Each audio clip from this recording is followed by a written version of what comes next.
हरे कृष्णा। कीर्तन सेवा। नमो ओम विष्णुपादाय कृष्ण पृष्ठाय भूतले श्रीमते भक्ति वेदांत स्वामिन् इति नामिने नमस्ते सरस्वती देवी गौरवाणी प्रचारिणे निर्विशेष शून्यवादी पाश्चात्य देशतारिणे जय श्री कृष्णा चैतन्या प्रभु नित्यानंदा श्री अद्वैता गदाधर शिव सदी गौर भक्त वृंद जय श्री कृष्णा चैतन्या प्रभु नित्यानंद श्री अद्वैता गदाधर शिव सदी गौर भक्त वृंद हरे कृष्णा कृष्णा कृष्णा हरे हरे हरे रामा रामा रामा हरे हरे हरे कृष्णा कृष्णा कृष्णा हरे हरे हरे रामा रामा रामा हरे हरे हरे कृष्णा कृष्णा कृष्णा हरे हरे हरे रामा रामा रामा हरे हरे जय हो राधा नीला माधव राधा नीला माधव राधे जय हो राधा गिरिधारी राधा गिरिधारी राधे जय हो राधा श्याम सुंदर राधा श्याम सुंदर राधे जय हो राधा माधव राधा माधव राधे जय हो राधा मदन मोहन राधा मदन मोहन राधे जय हो राधा गोपीनाथ राधा गोपीनाथ राधे जय हो राधा गोविंद राधा गोविंद राधे जय हो राधा गोपाल राधा गोपाल राधे जय हो राधा रमन राधा रमन राधे जय हो प्रभु पदा जय हो प्रभु पदा जय हो प्रभु पदा जय हो प्रभु पदा जय हो वृंदा देवी जय हो वृंदा देवी जय हो वृंदा देवी जय हो वृंदा देवी निताई गौरा हरि बोल हरि बोल हरि बोल निताई गौरा हरि बोल हरि हराय नमः कृष्ण यादवाय नमः हरि हराय नमः कृष्ण यादवाय नमः गोपाल गोविंद राम श्री मधुसूदन गोपाल गोविंद राम श्री मधुसूदन यादवाय माधवाय केशवाय नमः यादवाय माधवाय केशवाय नमः गिरिधारी गोपीनाथ मदन मोहन गिरिधारी गोपीनाथ मदन मोहन। हरे कृष्णा। दंड प्रणाम मंजू माता जी। दंड प्रणाम आप सबको। हरे कृष्णा। वंदना माता जी, आगे आपकी सेवा। जी माता जी। हरे कृष्णा, सभी को दंडवत प्रणाम। अध्याय 11 श्लोक 5। श्री भगवानुवाच पश्य मे पार्थ रूपाणि शतशो अथ सहस्रश नानाविधानि दिव्यानि नानावर्ण आकृतिनि च। भगवान ने कहा, हे अर्जुन, हे पार्थ, अब तुम मेरे ऐश्वर्य को सैकड़ों हजारों प्रकार के दैवी तथा विविध रंगों वाले रूपों को देखो। हरे कृष्णा, सबको दंडवत प्रणाम। Thank you for the.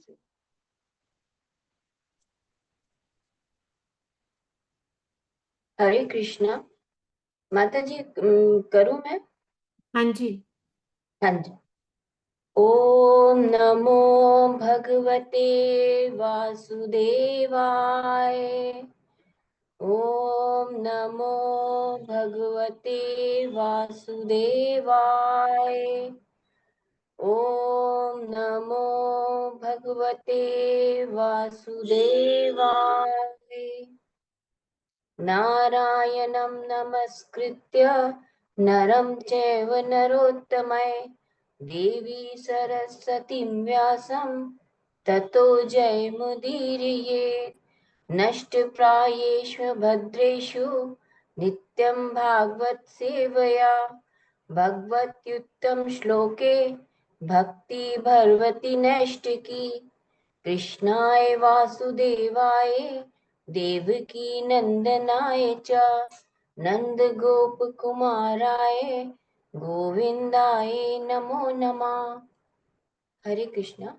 Thank you for सेवा। Thank you so much. Hare Krishna माता जी।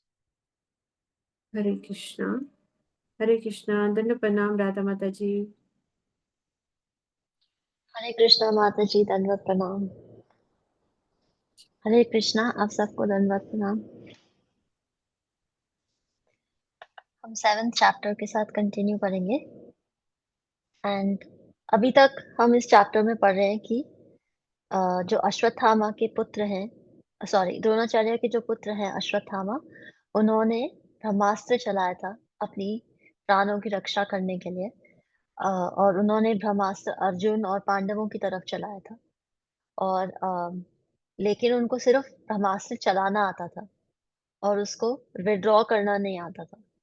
तो जब ब्रह्मास्त्र अर्जुन की तरफ आने लगा तो उन्होंने भगवान श्री कृष्ण से पूछा कि ये जो हर ये जो लाइट आ रही है इतनी भयंकर, ये कहाँ से आ रही है? तो श्री कृष्ण ने उनसे कहा कि अ, जो अश्वत्थामा है उन्होंने ये ब्रह्मास्त्र चलाया है जो तुम्हारी तरफ आ रहा है। और अर्जुन ने इसके पहले उनसे प्रार्थना भी करी, पूछने से पहले, कि अ, वो कैसे भगवान उनकी रक्षा करें इस परिस्थिति में जब ब्रह्मास्त्र उनकी तरफ आ रहा है। तो ठीक है? तो अब हम 28th वर्स से स्टार्ट करेंगे। न यस्यान् अन्यतम किंचित अस्त्रं प्रत्यावकर्षणं जय अस्त्र तेज उन्नतम अस्त्राग्यो हि अस्त्र तेजसा। न यस्य अन्यतं किंचित् अस्त्रं प्रत्यावकर्षणं जय अस्त्र तेज उन्नतम यस्त्र तेजस अस्त्रज्ञो यस्त्र तेजस।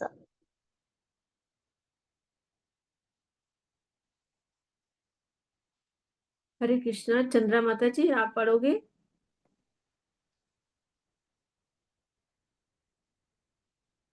ठीक है माता जी। हे अर्जुन, केवल दूसरा ब्रह्मास्त्र ही इस अस्त्र को निरस्त कर सकता है। चूंकि तुम सैन्य विज्ञान में अत्यंत दक्ष हो, अतएव अपने अस्त्र की शक्ति से इस अस्त्र के तेज का शमन करो। थैंक यू माता जी। तो यहाँ पे हमें पता है कि अश्वत्थामा को ब्रह्मास्त्र को विड्रॉ करना नहीं आता।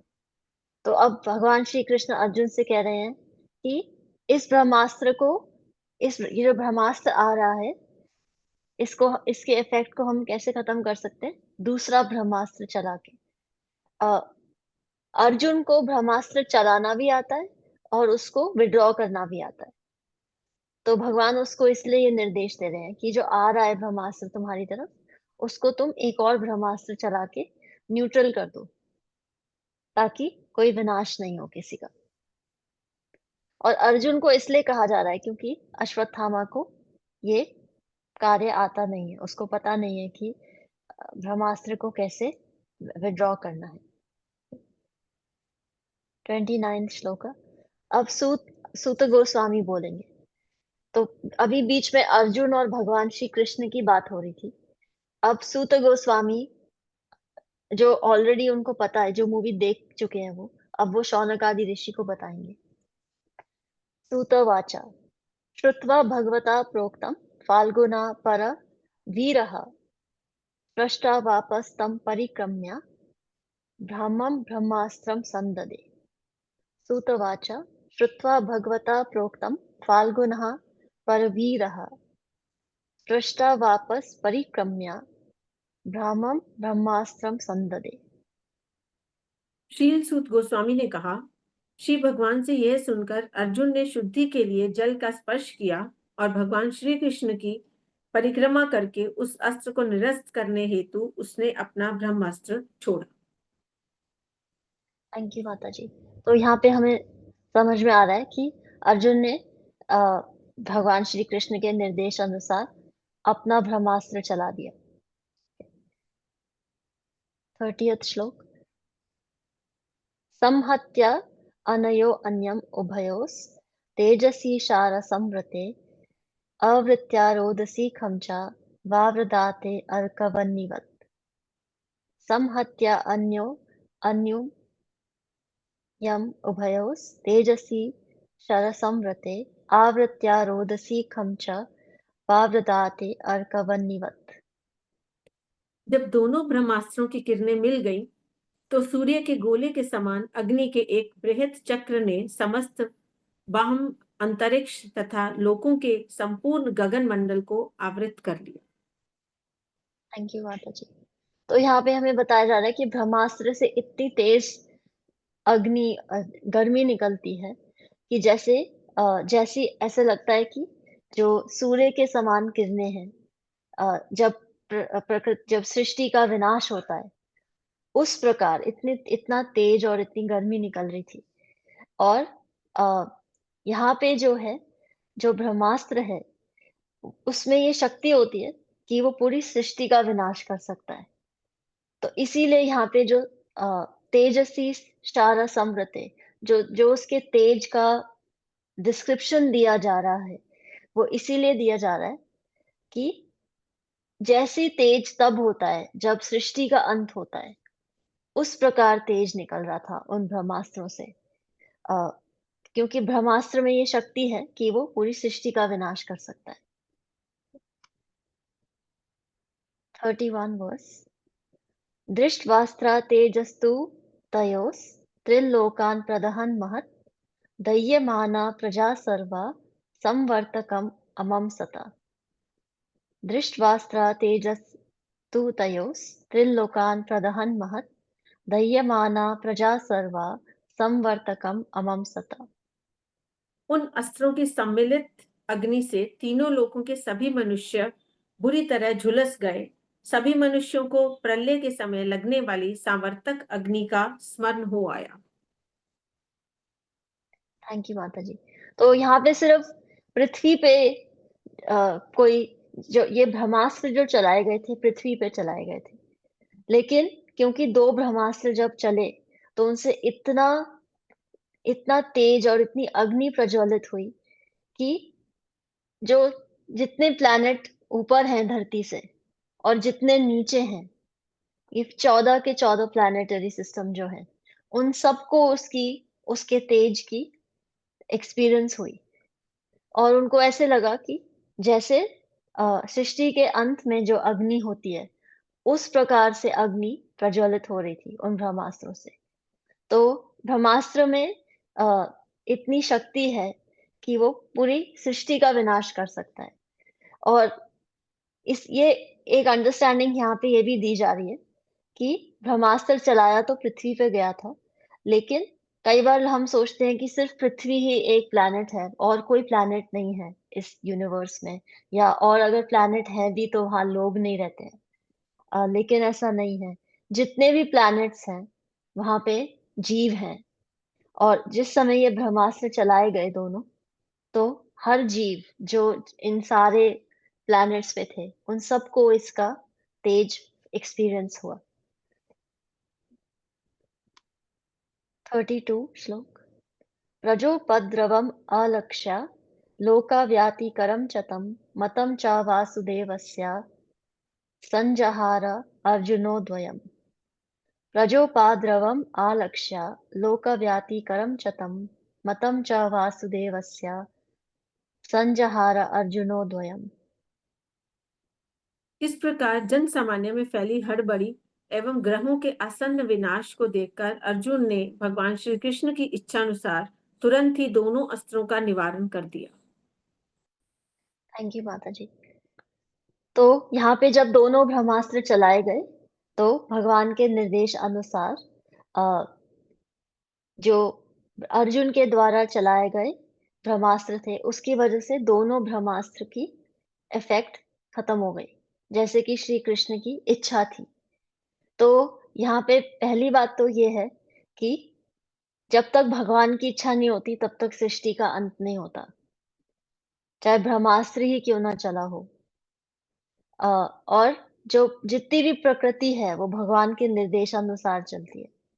तो जब भगवान को ये समझ में आया कि दोनों कि एक ब्रह्मास्त्र चलाया गया है लेकिन उसका विड्रॉ नहीं किया जा सकता, तो उनकी ये इच्छा थी कि उस समय सृष्टि का विनाश नहीं हो, तो उन्होंने अर्जुन को ये निर्देश दिया और अर्जुन ने उसी समय अपना ब्रह्मास्त्र चला दिया। तो जब जब हम भगवान के निमित्त बनते हैं और भगवान के निर्देश अनुसार हम चलते हैं, तो हम पीस के, शांति के दूत बन सकते हैं। और जब हम भगवान के अनुसार नहीं चलते, तो फिर हम डिस्ट्रक्शन करते हैं, जैसे अश्वत्थामा कर रहे हैं यहाँ पे, क्योंकि उनको सिर्फ अपनी पड़ी हुई है, उनको किसी और से मतलब नहीं है।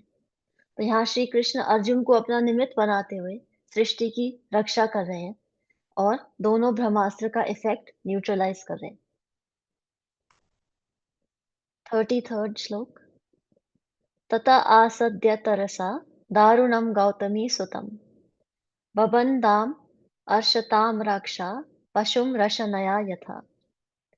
तथा आसद्य तरसा दारुणं गौतमी सुतम् बबन्दामर्षतां राक्षा पशुं रशन्या यथा। तांबे के 2 लाख तप गोलों के समान क्रोध से प्रज्वलित आंखों वाले अर्जुन ने अत्यंत दक्षता पूर्वक गौतमी के पुत्र को बंदी बना लिया और उसे रस्सियों से पशु की तरह बांध लिया। थैंक यू माता जी। तो यहाँ पे उनको गौतमी पुत्र इसलिए कहा जा रहा है क्योंकि अश्वत्थामा की जो माता जी हैं कृपि, वो गौतम ऋषि के परिवार में जन्मी थी और और वो ब्राह्मण है। गौतम ऋषि जो है वो ब्राह्मण है, तो अश्वत्थामा एक ब्राह्मण थे। लेकिन जब कोई ब्राह्मण ऐसा कोई कार्य करता है जिससे जिसे सिर्फ अपनी सेल्फिशनेस दिखाई जा रही हो, जिसमें दूसरों की जान की, दूसरों की लाइफ की कोई चिंता नहीं हो, सिर्फ अपनी अपनी चिंता हो, तो उस इसलिए यहाँ कहा जा रहा है कि ब्राह्मण पुत्र होते हुए भी उनको एक जानवर की तरह अर्जुन ने रस्सियों से बांध दिया। और वैसे ब्राह्मण की बहुत जो सोसाइटी होती है उसमें उनकी बहुत रिस्पेक्ट होती है। और क्योंकि यहाँ पे ब्राह्मण जो है अश्वत्थामा, उन्होंने खुद ऐसा एक कार्य किया कि उन्होंने खुद ही अपना जो स्टेटस था वो खत्म कर लिया और इसीलिए उनको एक जानवर की तरह ट्रीट करना बिल्कुल सही था। उन्हें इस परिस्थिति में एक ब्राह्मण का ट्रीटमेंट नहीं मिलना चाहिए था और उन्हें नहीं दिया गया। जब कोई ऐसा कार्य करता है जिससे उसके लिनियज की, उसकी जो बैकग्राउंड है, उसका उसका नाम खराब होता है, तो उसको फिर उसी तरह ट्रीट करना चाहिए जैसे कि उसने कार्य किया है। तो अर्जुन ने बहुत क्रोधित होते हुए अश्वत्थामा को पकड़ा और एक जानवर की तरह उनको रस्सियों से बांध दिया। 34th verse. शिबिराय निनिशन्तं रज्वा बद्ध्वा रिपुं बलात् प्राहार अर्जुनं प्रकुपितो भगवान् अम्बुजक्षेण। शिबिराय निनिशन्तं रज्ज्वा बद्ध्वा रिपुं प्राहार्जुनं प्रकुपितो भगवान् अम्बुजक्षेण। अम्बुजेक्षणा। अश्वत्थामा को बांध लेने के पश्चात अर्जुन उसे सेना के पड़ाव की ओर ले जाना चाह रहा था कि अपने कमल नेत्रों से देखते हुए भगवान श्री कृष्ण ने क्रुद्ध अर्जुन से इस प्रकार कहा। थैंक यू माता जी। तो यहाँ पे भगवान और अर्जुन दोनों का डिस्क्रिप्शन दिया जा रहा है। कैसे? हमने पिछले श्लोक में देखा था कि अर्जुन की जो आंखें थी वो ऐसे लग रहा था जैसे उसमें से अग्नि आ रही है, उनको इतना क्रोध आ रहा था। लेकिन यहाँ पे श्री कृष्ण की जो आंखें हैं उनको कमल के समान कहा गया है। तो कहने का मतलब है कि अ, अर्जुन और भगवान श्री कृष्ण दोनों को अश्वत्थामा की जो इन्होंने कार्य किया था वो देखकर अच्छा नहीं लगा था। दोनों को क्रोध आया था। लेकिन अर्जुन का क्रोध जो था बहुत ज्यादा था और भगवान का क्रोध उतना ज्यादा नहीं था। उनका सेम लेवल पे नहीं है। क्योंकि जब कोई बद्ध जीव होता है उसका क्रोध जो होता है वो प्रकृति के 3 गुणों के आश्रित होता है। पर भगवान का जो क्रोध होता है और भगवान का जो सुख होता है, भगवान की जो प्रसन्नता होती है वो सेम होती है। क्योंकि वो प्रकृति के 3 गुणों में नहीं है। तो इसमें इसीलिए यहाँ डिस्क्रिप्शन दी जा रही है कि अगर उनको क्रोध भी आ रहा था, लेकिन उनका क्रोध भी होता है अगर, तो वो भी एक तरह का ब्लेसिंग होता है, जिसके प्रति क्रोध आ रहा होता है। कि हम ये नहीं सोच सकते कि भगवान को जब क्रोध आता है, तो उनका क्रोध एक बद्ध जीव जैसा क्रोध होता है। इसीलिए यहाँ पे दोनों की आंखों को डिस्क्राइब किया जा रहा है। अर्जुन का क्रोध जो था वो प्रकृति के 3 गुणों के अनुसार था, राजसिक था। लेकिन भगवान का जो क्रोध होता है और भगवान की जो प्रसन्नता होती है वो सेम होती है। क्योंकि जब वो किसी से प्रसन्न होते हैं तो वो उसका उद्धार करते हैं। जब वो किसी से क्रोधित होते हैं तो भी वो उसका उद्धार ही करते हैं। वो हर परिस्थिति में अनचेंज्ड है, क्योंकि वो प्रकृति के 3 गुणों पे आश्रित नहीं, वो उनके ऊपर है। वो उनको प्रकृति के 3 गुण अफेक्ट नहीं करते, जैसे एक बद्ध जीव को करते। 35th श्लोक। नैनं पार्थ अर्हसि त्रातुं ब्रह्मबन्धुम् इमं जहि योऽस्वा अनगसा सुप्तान् अवधि निशि बालकान्। नैनं पार्थहसि रातुं ब्रह्मबन्धुम् इमां जहि योऽसा आनगसा सुप्तान् अवधि निशि बालकान्। भगवान श्री कृष्ण ने कहा, हे अर्जुन, इस ब्रह्म बंधु को छोड़कर तुम दया मत दिखलाओ, क्योंकि इसने सोते हुए निर्दोष बालकों का वध किया है। थैंक यू माता जी। तो यहाँ पे वो कह रहे हैं कि वो अश्वत्थामा को ऐसे कह रहे हैं कि ब्राह्मण के बंधु हैं ये ब्राह्मण नहीं है। क्योंकि वो ब्राह्मण परिवार में पैदा हुए थे, लेकिन उन्होंने जो अपनी प्रेजेंटेशन दी है वो उस हिसाब से ब्राह्मण नहीं है। उनके जो कार्य हैं, उनकी जो डीलिंग है वो ब्राह्मणों वाली नहीं है। जैसे कोई हाई कोर्ट जज होता है, अगर उनके पुत्र होते हैं तो वो हाई कोर्ट जज नहीं बन जाते, क्योंकि वो हाई कोर्ट जज के पुत्र हैं। हम उनको रिस्पेक्ट दे सकते हैं कि ये उनके पुत्र हैं, लेकिन जस्ट बिकॉज वो उनके परिवार में जन्मे हैं इसीलिए वो हाई कोर्ट जज नहीं बन जाते। तो सिंपली अगर कोई ब्राह्मण परिवार में पैदा हुआ है, लेकिन उसमें नेसेसरी क्वालिफिकेशन नहीं है, या उसकी हरकतें ऐसी हैं जैसे अश्वत्थामा की हमने अभी पढ़ी, तो वो ब्राह्मण बंधु कहलाता है, वो ब्राह्मण नहीं कहलाता। तो अ, शास्त्र ये भी कहता है कि अगर कोई ब्राह्मण परिवार में जन्मा नहीं है, लेकिन उसका आचरण ऐसा है ब्राह्मणों जैसा, तो उसको शास्त्र ब्राह्मण की तरह एक्सेप्ट करते हैं। लेकिन अगर कोई ब्राह्मण परिवार में पैदा हुआ है और उसमें ऐसी कोई क्वालिफिकेशन नहीं है, तो उसे फिर ब्राह्मण की तरह ट्रीट नहीं करते हैं। उसको ब्राह्मण बंधु कहते हैं। और श्री कृष्ण खुद ये कह रहे हैं, जिनसे सारे वेद आते हैं, जिनसे सारा ये सृष्टि आती है, वो खुद ये ज्ञान दे रहे हैं इन डिफरेंसेस का, कि ब्राह्मण कौन होता है। सिर्फ जन्म से ब्राह्मण नहीं होता, उसके कार्य, उसके आचरण, वो किस प्रकार अपनी सोसाइटी में अपनी डीलिंग्स करता है, वो सब एक व्यक्ति को एक ब्राह्मण बनाता है, सिर्फ एक परिवार में जन्मा नहीं। और ये श्री कृष्ण खुद हमें बता रहे हैं कि अर्जुन, जिस व्यक्ति ने इसके ऊपर तुम कोई करुणा मत करो, क्योंकि इसने जो हरकत करी है वो बहुत ही गलत थी। नेक्स्ट श्लोक पढ़ेंगे। मत्तम प्रमत्तम उन्मत्तम सुप्तम बालम स्त्रियम जड़म प्रपन्नम विरथम भीतम न रिपुम हन्ति धर्मवित्। मत्तम प्रमत्तम उन्मत्तम सुप्तम बालम स्त्रियम जड़म प्रपन्नम विरथम भीतम न रिपुम हन्ति धर्मवित्। जो मनुष्य धर्म के सिद्धांतों को जानता है वह ऐसे शत्रु का वध नहीं करता जो असावधान, नशे में उन्मत्त, मनोरोगी, सोया हुआ, डरा हुआ या रथ विहीन हो।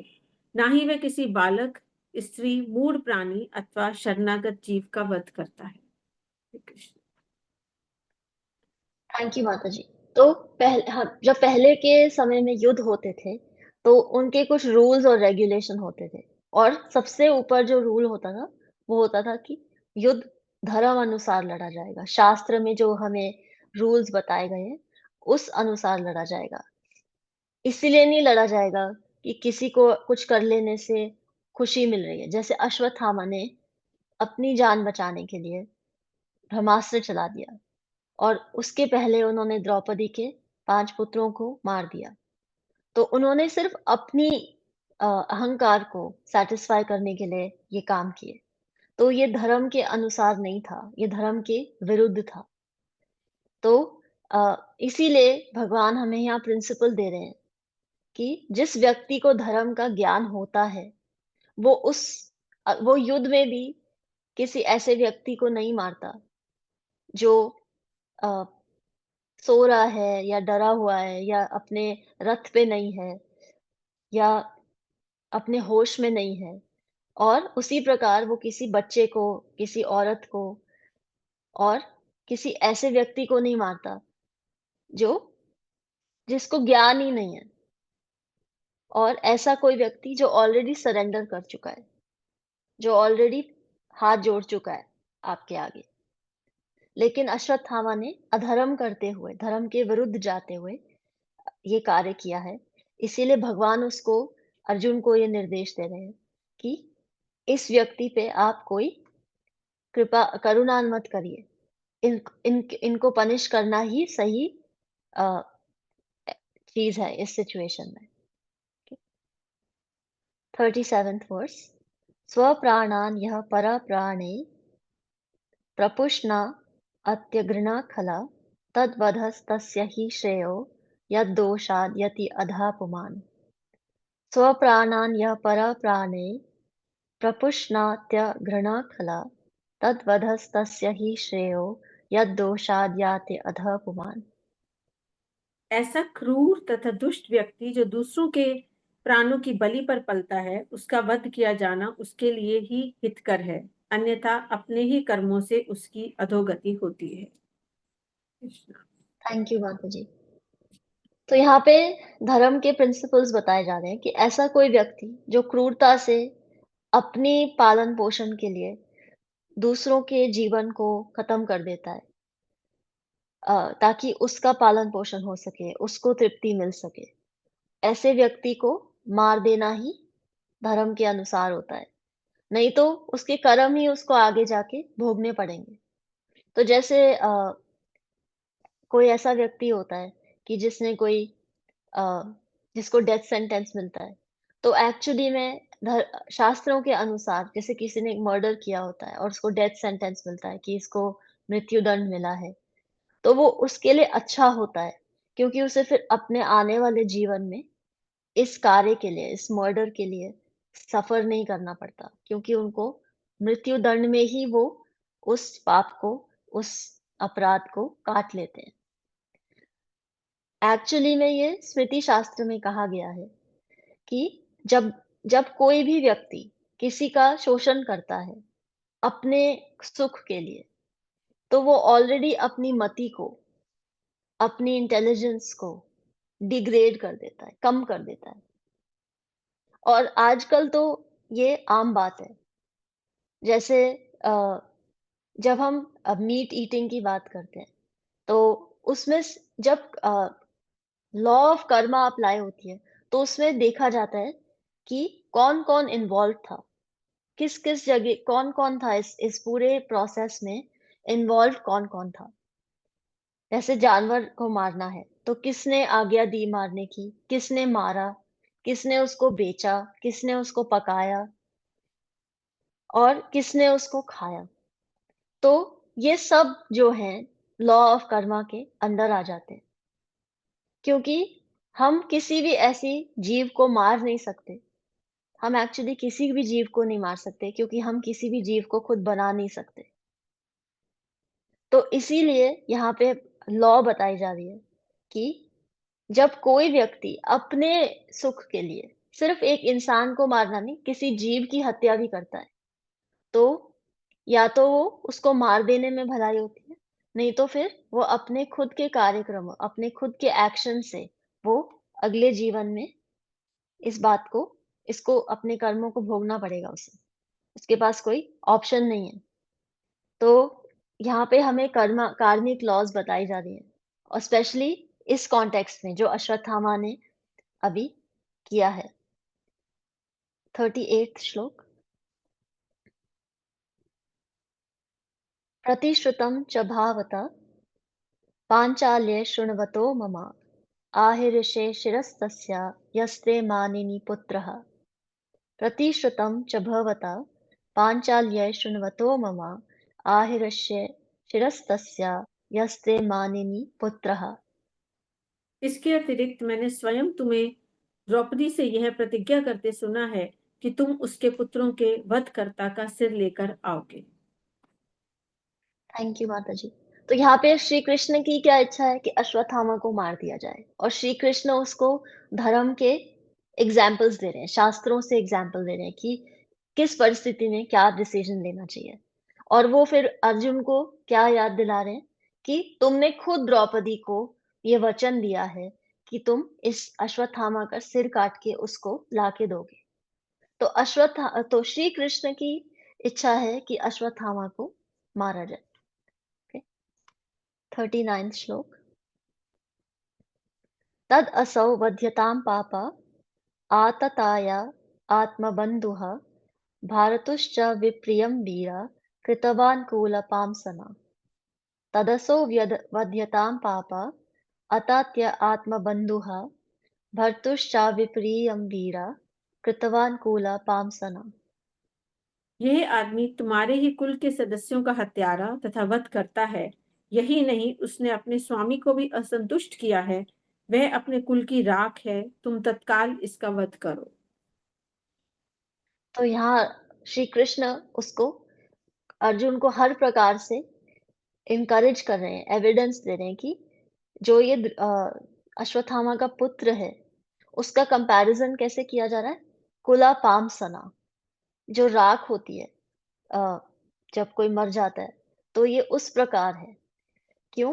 क्योंकि उसने द्रोणाचार्य जो उसके पिता हैं, जो पांडवों और कौरवों के गुरु थे, उनका भी नाम खराब किया और उसके बाद उसने जो उसके दुर्योधन जो थे, वो भी उसकी इस अ, द्रौपदी के 5 पुत्रों को मारने से प्रसन्न नहीं हुए और फिर उन्होंने बिना कुछ सोचे समझे अ, ब्रह्मास्त्र चला दिया, जबकि उनको ब्रह्मास्त्र विथड्रॉ करना नहीं आता था। तो इस प्रकार जब कोई भी व्यक्ति अ, ऐसे कोई कार्य करता है, जिससे वो अपने कुल का, अपने परिवार का नाम खराब करता है, तो उसका उसके परिवार के जब सदस्य मर जाते हैं, उनकी राख के साथ कंपैरिज़न किया जाता है। क्योंकि उसके एक्शन से वो किसी को भी प्रसन्नता नहीं दे रहा अपने कुल में।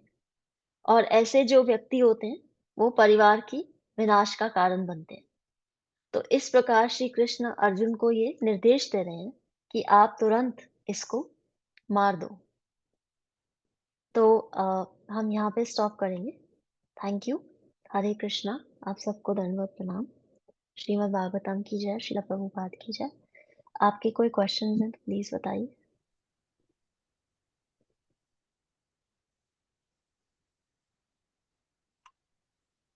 हरे कृष्ण माता जी।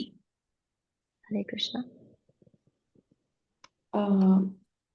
यहाँ भागवतम में लिखा गया है कि जो सोया हुआ है, जिसको ज्ञान नहीं है, उसको हम मार नहीं सकते।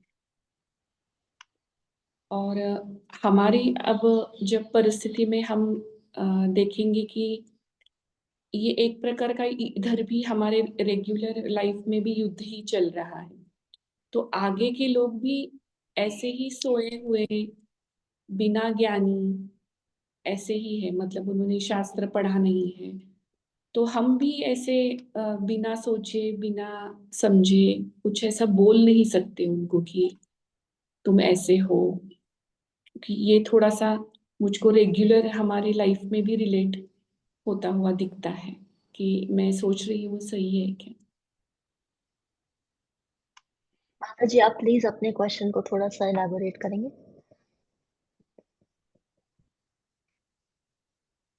अश्वत्थामा ने जो जगे नहीं हुए थे, मतलब सोए हुए थे पुत्र, और बाद में भगवान ने भी कहा कि जिसको ज्ञान नहीं है, जिसको समझ में नहीं आता, जो मतलब स्त्री है, बालक है, उनको आप मार नहीं सकती। कि जिसको समझ में नहीं आता, ज्ञान नहीं है, उसको आप कुछ कर नहीं सकते। तो ये रेगुलर हमारे लाइफ में भी आगे के लोग ऐसे बिना ज्ञान से ही हमसे बर्ताव करते हैं, कि उनको कुछ पता नहीं होता रेगुलर लाइफ क्या है, धर्म क्या है, हम कौन है, भगवान क्या है, सृष्टि क्या है। तो उनका भी हमारे हमारे ऊपर अटैक होता रहता है। तो अगर ये बात समझकर हमने उनसे डीलिंग करी कि इसको ज्ञान नहीं है, तो हम भी कैसे उनसे बर्ताव करें। कि हम अगर उसको समझ में नहीं आ रहा है, तो हमारे मुंह से शब्द निकलते वक्त भी सोच समझ कर निकलना चाहिए। ऐसा मुझको इससे रिलेट होता हुआ थोड़ा सा जी माता जी, समझ में आ गया। Thank you. Very nice point. बहुत बहुत अच्छी ऑब्जर्वेशन है आपकी। एक्चुअली हम ये नहीं कह सकते कि किसको ज्ञान नहीं है और उसको कब तक ज्ञान नहीं होगा। हम अपने एक्शंस पे कंट्रोल कर सकते हैं, जैसे कि आप बोल रहे हैं। जी और जिसकी क्योंकि भगवान कब किसको भक्ति पथ पे ले आए, हम कुछ कह नहीं सकते। तो आज वो अज्ञानता में हो सकते हैं, पर कल उनका भविष्य भगवान किस तरह बदल दें, कैसे उनकी जीवन की परिस्थितियां उनको किसी प्रकार भक्ति योग के पद तक आकर्षित कर दें, ये हम नहीं कह सकते। पर हम किसी को अज्ञानता हम ये नहीं कह सकते कि ये व्यक्ति तो बिल्कुल ही अज्ञानी है, इसको कुछ पता ही नहीं है।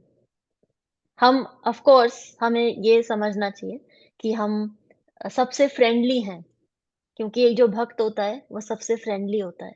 लेकिन फ्रेंडशिप वो सिर्फ डिवोटी से करता है। फ्रेंडली सबसे होता है, फ्रेंडशिप डिवोटी से करता है। हम जी ये हमारे कंट्रोल में इतना ही है। जी। थैंक यू हरे माता जी। हरे कृष्णा। हरे कृष्ण माता जी, धन्यवाद प्रणाम सभी को।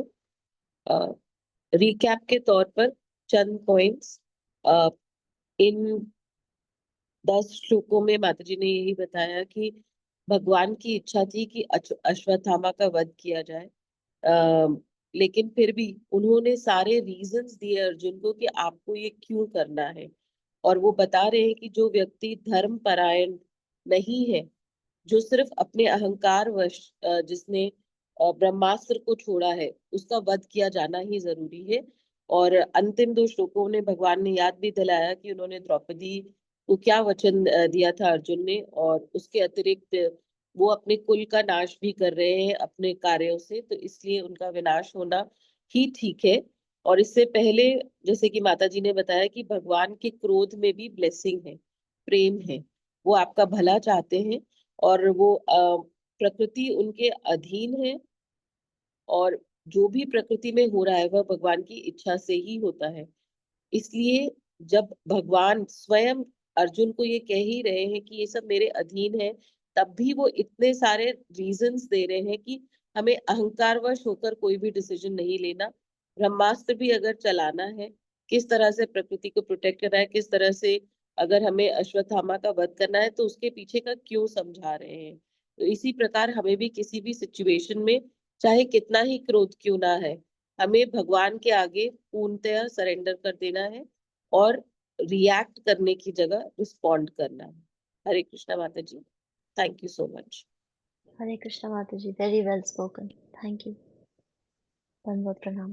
धन्यवाद प्रणाम, thank you. Thank you Radha माता जी, थैंक यू श्वेता माता जी। सुचेता माता जी, आगे आप सर्विस ले लीजिए मंगलवाणी की। हरे कृष्णा, आप सबको दंडवत प्रणाम। थैंक यू राधा माता जी, श्वेता माता जी, आपने बहुत अच्छा समराइज किया, थैंक यू माता जी। जय ओम विष्णु पदाय डिवाइन ग्रेस एसी भक्त वेदांत स्वामी श्रीला प्रभुपाद की जय। नामाचार्य भक्ति सिद्धांत सरस्वती ठाकुर गोस्वामी महाराज की जय। अनंत कोटि वैष्णव वृंद की जय। नामाचार्य श्री हरिदास ठाकुर की जय। श्री श्री राधा माधव की जय। श्री पंच तत्व की जय। श्री जगन्नाथ सुभद्रा बलदेव की जय। श्री प्रहलाद नरसिंह भगवान की जय। श्री तुलसी महारानी की जय। श्री पतित पावन गौर निताय की जय। श्री गौर निताय प्रेमानंद हरि हरि बोल। All glories to assembled devotees, Hare Krishna. All glories to Guru and Gauranga, Hare Krishna. All glories to Srila Prabhupada, Hare Krishna. प्रेम से कहो श्री कृष्ण चैतन्य प्रभु नित्यानंदा, श्री अद्वैत गदाधर शिवासादि गौर भक्त वृंद, राधा कृष्ण गोप गोपीनाथ, राधा कुंड श्याम कुंड गिरि गोवर्धन, ब्रजभूमि वृंदावन धाम, चंद्रोदय मायापुर नवद्वीप धाम की जय। राम सीता लक्ष्मण हनुमान की जय। गंगा माई यमुना माई की जय।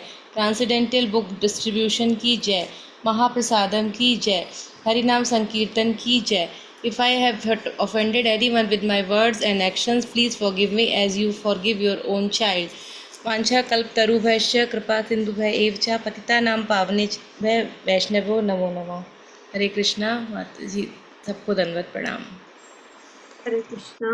आगे तारा माता जी सेशन का एंड कर दीजिए। तारा माता जी को अभी विनी माता जी ने ये ड्यूटी दे दी है कि जब तक वो नहीं आएंगे तो सेशन का एंड वो करेंगे, तो ये उनकी सर्विस है। तो आप लोगों को जिसको भी अच्छी सी स्टोरी सुननी है विद मैसेज, तो थोड़ा सा वेट करना पड़ा करेगा आपको, तो आप रहिएगा प्लीज। हरे कृष्णा, सभी को दंडवत प्रणाम। थैंक यू सो मच विनी माता जी एंड संध्या माता जी। श्री कृष्ण की असीम अनुकंपा के कारण आज का संकीर्तन भी आनंद संपन्न हुआ। हम सभी नित्य कृष्ण दास हैं और उनकी अपार कृपा बरसी, अतः हम सब श्री कृष्ण के चरण कमल में नतमस्तक हैं और सब मिलकर उन्हें धन्यवाद देते हैं। साथ ही करबद्ध प्रार्थना करते हैं कि हमें इतनी शक्ति दे कि हम श्री कृष्ण का अनन्य भक्ति कर सकें और अध्यात्म के पथ पर हम निरंतर बढ़ सकें। साथ ही हम एक प्रार्थना करते हैं विनी माता जी के लिए, जो अपनी ट्रेवलिंग के ऊपर है और उनका सफर बहुत अच्छे से आनंद संपन्न हो और वो शीघ्र हमारे बीच में आए। One round of chanting for Vini माता जी। Hare Krishna Krishna Krishna Hare Hare, Hare Rama Rama Rama Hare Hare. One round of chanting करते हैं मेरे ग्रैंडसन, जिसका नाम कृष्णम है। पिछले 3-4 दिन से वो काफी बीमार है, मुंह में ब्लिस्टर हो गए हैं, कफ एंड कोल्ड। तो सभी की प्रार्थना से शीघ्र ईश्वर उसको सुने और वापस से वो चंचल अपनी शरारतों पर, हरकतों पर फिर से आए। तो one round of chanting Krishna के लिए। हरे कृष्णा कृष्णा कृष्णा हरे हरे, हरे रामा रामा रामा हरे हरे। तो आज भी हम लोग एक छोटे से मैसेज के साथ में कि प्रभु को हम अनन्य प्यार करें, तो वो हमारी डांट भी सुनते हैं और वो डांट सुनना भी उन्हें पसंद आता है। उसी के ऊपर एक छोटा सा स्टोरी, छोटा सा मैसेज। गुरु कर्मानंद हुआ करते थे और वो अपने गायन से प्रभु की सेवा किया करते थे। जैसे हमारे बीच में काफी माता जी है, संध्या माता जी, मंजू माता जी, किरण माता जी, जो अपने गायन से प्रभु की सेवा करते हैं। इनका गायन इतना भावपूर्ण होता था कि पत्थर हृदय भी पिघल जाता था। ज्यादा दिनों तक कर्मानंद जी को ग्रस्त जीवन रास नहीं आया, क्योंकि वहां बहुत डिस्टर्बेंस होता था और वो सब कुछ छोड़कर निकल पड़े। इनके पास केवल 2 ही चीजें थी, एक तो छड़ी थी और दूसरा था ठाकुर बटुआ, जिसे ये गले में लटका कर चलते थे। ये जहाँ विश्राम करने के लिए रुकते वहां छड़ी गाड़ देते थे और उस पर ठाकुर बटुआ जो था जिसमें प्रभु रहते थे उसे लटका देते थे। इससे ठाकुर जी झूला झूलने का आनंद भी उनको मिलता रहता था। एक दिन ये सुबह सुबह ठाकुर जी की पूजा करके और इतने भाव विभल होते हुए गाते हुए गले में ठाकुर बटुआ जो था उसे लटका कर चले गए। लेकिन इतना भगवान में हो रखे थे कि इन्होंने अपनी छड़ी लेना वो भूल गए। जब दूसरी जगह विश्राम करने के लिए रुके तो उन्हें छड़ी की याद आई। अब समस्या यह थी कि ठाकुर जी को कैसे और कहाँ पधरावे, मतलब उस पर विराजमान करवाना होता था उन्हें। तो श्री ठाकुर जी की प्रेम की अधिकता के कारण उन्हें उन पर प्रणय रोष आया और वो गुस्सा करते हुए बोले, ठाकुर हम तो बदजीव हैं, लेकिन हम कितना याद रखें, हम छड़ी भूल गए थे, तो क्या आपको अपना काम याद नहीं दिलवाना था? अब दूसरी छड़ी कहाँ से लाएंगे आपको पधराने के लिए? पिछली जगह भी बहुत दूर है और ये भी पक्का नहीं है कि अब छड़ी वहां मिल जाएगी या नहीं मिलेगी। और वो ठाकुर जी से बहुत बुरी तरह लड़ने लगे और बोले बस मुझे मालूम नहीं। बच्चों के माफे मचलने लगे, मुझे तो बस छड़ी ला कर दो आप। इस पर ठाकुर जी श्री ठाकुर जी जो थे भगवान, उनकी डांट फटकार से बहुत रीझे, बहुत प्रसन्न हो रहे थे। प्रभु की योग माया से छड़ी लाकर दे दी गई। अब वो फिर से रोने लगे। उन्होंने कहा कि मैंने प्रभु को क्यों डांटा। जब इन्होंने क्षमा मांगी तो प्रभु ने कहा ये मेरी ही लीला थी, मुझे तुम्हारे से डांट सुननी थी। भगवान ने कहा कि जब हम यहाँ पर तुम और मैं दो ही जने हैं, तो अगर कुछ कहने सुनने लड़ने झगड़ने की इच्छा होगी तो कहाँ जाएंगे, हम भी किससे लड़ेंगे? प्रभु की बात सुनकर श्री कर्मानंद जी जो गुरु थे वो प्रेम सागर में डूब गए। तो कुछ करो या ना करो, प्रभु से प्रेम इतना करो कि प्रभु कहे मेरी अनन्य भक्ति करो, तो फिर वो आपकी डांट सुनने के लिए भी तैयार रहते हैं। हम उनसे अनन्य भक्ति करें, यही आज का मैसेज है। हरे कृष्णा, सभी को दंडवत प्रणाम। हरे कृष्णा, दंडवत प्रणाम माता जी। स्पीचलेस। बहुत सुंदर तारा माता जी, आप विदुषी तारा माता जी, आपको अरे माता जी प्लीज। Beautiful, Tara Mataji. और हरे साथ में एक कृष्णा। मैसेज और देना चाहूंगी। ये स्टोरी जो है ये थैंक्स के पात्र हैं हमारे बीच में हंसा माता जी। इन्होंने ही मुझे भेजी थी कोई फर्स्ट वीक ऑफ अगस्त में। और कृष्ण कृपा रहती है कि समय पर याद आ जाती है और सभी लोग कोई कोई स्टोरी भेज देते हैं तो एक पूरा भंडार बन जाता है। तो थैंक यू सो मच हंसा माता जी। ये हंसा माता जी ने एक स्टोरी भेजी। हरे कृष्णा, आप हमारे स्टोरी टेलर बन गए हो तारा माता जी। अरे नहीं माता जी।